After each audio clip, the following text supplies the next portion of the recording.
Gaza, go into other countries. One, where exactly are you suggesting that they should go? And two, are you saying they should return after it's rebuilt? And if not, who do you envision living there? I envision a world, people living there, the world's people. I think you'll make that into an international, unbelievable place. I think the potential in the Gaza Strip is unbelievable. And I think the entire world, representatives from all over the world will be there, and they'll live there. Palestinians also. Palestinians will live there. Many people will live there. But they've tried the other, and they've tried it for decades and decades and decades. It's not going to work. It didn't work. It will never work. And you have to learn from history. History has, just can't let it keep repeating itself. We have an opportunity to do something that could be phenomenal. And I don't want to be cute. I don't want to be a wise guy, but the Riviera of the Middle East, this could be something that could be so bad. This could be so magnificent. But more importantly than that is the people that have been absolutely destroyed that live there now can live in peace in a much better situation, because they're living in hell. And those people will now be able to live in peace. We'll make sure that it's done world class. It'll be wonderful for the people. Palestinians mostly we're talking about. And I have a feeling that despite them saying no, I have a feeling that the king in Jordan and that the general president, but that the general in Egypt will open their hearts and will give us the kind of land that we need to get this done, and people can live. He has no legal authority to do what he proposed. Holla. That's one thing. He's going to receive, get the resistance, of course, from the United States, but also resistance from Palestinians and the regional Arab countries. Yeah. So that's not going to happen. The people that actually own the property is going to really have a problem with their land. Take their property. And that's the thing. It's like expelling a people from their land so that America or Israel can take it is a war crime. It's against international criminal law. And what was really striking to me is that we have on the one side, this 34 count convicted felon. And on the other side, we have a man who the International Criminal Court has a warrant out for war crimes and crimes against humanity, because 46,000 Palestinians have been killed, and mostly women and children, and 100,000 have been wounded. And so Gaza has become a wasteland, and that's something that we don't talk about, but that's just the truth of the matter. And so you have sort of one alleged criminal and one convicted criminal making plans that are illegal. So there you have it. Of course, she has something nasty to say. Shelley, what's your response to her? First of all, I told her the former federal fuck up. She forgot to mention that Israel gave land so that Gaza could have what they call Gaza. It was carved out of Israel. I think it was 2005, around that time frame. So she forgot to mention that. And as far as these alleged criminals, now granted, I don't like talking about people's marital problems because it's not my business, right? That's just me in general. But if your husband an alleged criminal, maybe you need to take your federal fuck ups and go and try to defend him. Maybe your legal license, your law license might work just a little bit with your alleged criminal husband. How about starting there? Yeah, absolutely. I mean, these people, it's almost like they don't want America to succeed. It's like they are fighting against America. Every time we turn around, they are cheering on the opposite side. Now, with that said, what has happened, in that area to any of the Palestinian children, women and kids that, had nothing to do with October 7th, had nothing to do with Hamas and their terrible reign of terror that they have caused all over the world. My heart goes out to them. My heart goes out to people who have been caught up on both sides in this terrible, terrible conflict.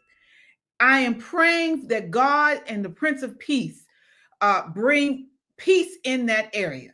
However, I am an American, and so I want what's best for my country, my community, my family, okay? And I've seen over and over again people in that region screaming death to America. You could Exactly. you take out Israel on this part. They scream death to America. And it's not just the adults, as young, you see little ones screaming death to America. They are bred to hate us. Exactly. Okay. So, you know, what world are you living in, Sonny? What world are you living in? Yeah. You know, that's what I don't understand. You know what we could do, KJ, what we could do?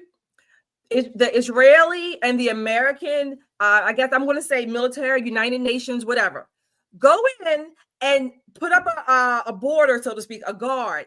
Tell all the people, remember how Moses in the 10 Commandments, all the people, are you on this side? Let's go right now. Let's go. You can go walk through the dry land, walk across the Red Sea on dry land. But if you choose to stay over here, you will drown.